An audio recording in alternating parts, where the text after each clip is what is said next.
Welcome to Presence with Peacock Voices, our YouTube channel where we discuss how mastering the human voice will allow you to become the leader and communicator that you want to be. You have imposter syndrome. That's what we're going to talk about today. If you have ever experienced imposter syndrome, you are not alone. A study was done by the University of Cincinnati that actually said that 80% of the population is estimated to have experienced imposter syndrome at some point in their life. So that's a pretty large number, which I think speaks to how so many of us are feeling. There's a deluge of information out there on how to combat imposter syndrome, from mindset adjustments to power poses to changing your outlook on things to daily affirmations. All of this work, and so much of it is mental. What I love about combating imposter syndrome through a vocal lens is that your voice is physical. How we use our voice, how we create sound with our voices, how you speak, that is a physical action that is driven by an intellectual desire. You have a desire to get a result, a desire to communicate something to the person you're speaking to, but it is a physical thing you do to create that end result. And this is why voice is so important, because it is all encompassing. And when you are looking to show up 100% as yourself every single day, it isn't just about how your mind works. It is about how your whole being works. It is about how your whole person shows up. Your ideas are filtered through your voice. So, combating imposter syndrome through voice work is incredibly powerful. On top of that, how your voice operates is directly connected to your nervous system. And the vagus nerve, which is actually a part of calming down your nervous response system, is connected to your vocal apparatus in 3 separate parts. And so there's 3 branches that touch what works when you are speaking, 2 on your larynx, 1 on your pharynx.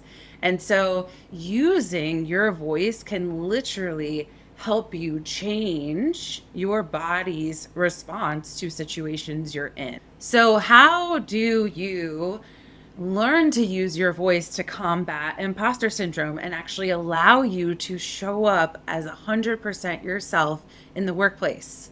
Well, first, you really need to know how you want to be seen and heard. What do you want people to think and feel when they interact with you?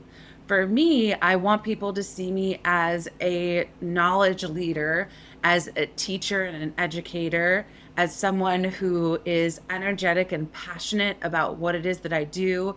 I want people to think, okay, I'm going to have fun when I work with this woman, because we do have a lot of fun. And those are things that really matter to me. And so that's a part of how I want to be seen. The second thing you want to do is identify what vocal characteristics are a part of the speech pattern that reflects how you want to be seen and heard. So as a thought leader or somebody who is highly knowledgeable, I want to make sure I utilize a richer resonance, because if I talk like this, I'm inherently going to be seen as more juvenile, right? And so instead, I want to utilize a richer resonance. For me, I want to have powerful inflection, because that is charismatic and engaging. I want to make sure I utilize a speed that is not as fast as my normal speech pattern, a really strong command of silence, and understanding how to group ideas together for easier understanding for my listener. And I do this through silence, volume, presence, all of that. So I think of all these different characteristics that go into the speech pattern that reflects how I want to be seen. Then what you want to do, step 3, is to practice. I said this in the beginning, but voice work is physical. Your voice is physical. It is not intellectual. Your voice is the bridge from your ideas to the person who you are communicating with, internalizing and understanding your ideas. But it is a physical process of creating sound that then gets manipulated into what we understand as language.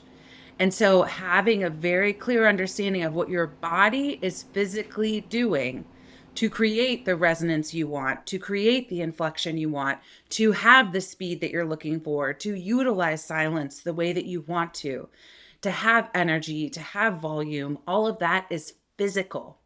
So, what is your body doing? What is that skill set? And practice it. You can do this by reading aloud. I always suggest the Harvard sentences. They're very silly. They were created in the 50s or 60s. They're perfectly phonetically balanced sentences that you will probably never use in real life, but they're written there for you. So you don't have to think about content. You can read aloud. If you have kids, story time is a great time to play with characteristics. Or you can find a friend or a loved one or a trusted colleague who you can practice with in conversation. But practicing the physicality and understanding the process of how you make sound will allow for your product, which is what people consume, to be consistent every single time. And that allows for you to be fully yourself every single time you walk into the workplace. Because if you have ownership over your process, you have ownership over your product. Then the fourth thing you want to do is implement. I always say when you are looking to implement a new speech pattern, we want to go one at a time, maybe two at a time. Throwing all these new characteristics at once, it's really hard to focus and get all of that working for you because you also have to think about content. You are at work, right? So I always say pick one attribute to focus on at a time, whether that's one a day. On Mondays, I think about inflection. On Tuesdays, I think about in silence. On Wednesdays, I think about speed, etc. Or it's one a week. Week 1 is inflection. Week 2 is silence. Week 3 is speed. Or maybe it's I work on inflection until I feel fluent in inflection. And then I work on silence until I feel fluent in silence. And then I work on speed until I feel fluent in speed. But it's up to you what process of integration works best for you and the way you learn and your body. But the key is understanding your process to creating the product that you want. And when you have ownership over that, you have ownership over how everyone sees and interacts with you. And that is an incredibly powerful tool for showing up 100% as yourself. As always, I hope this was interesting. I hope you learned something new. I really hope you're excited to play with this and explore how to show up completely as yourself and without any kind of sense of imposter syndrome. And I hope you have a wonderful day.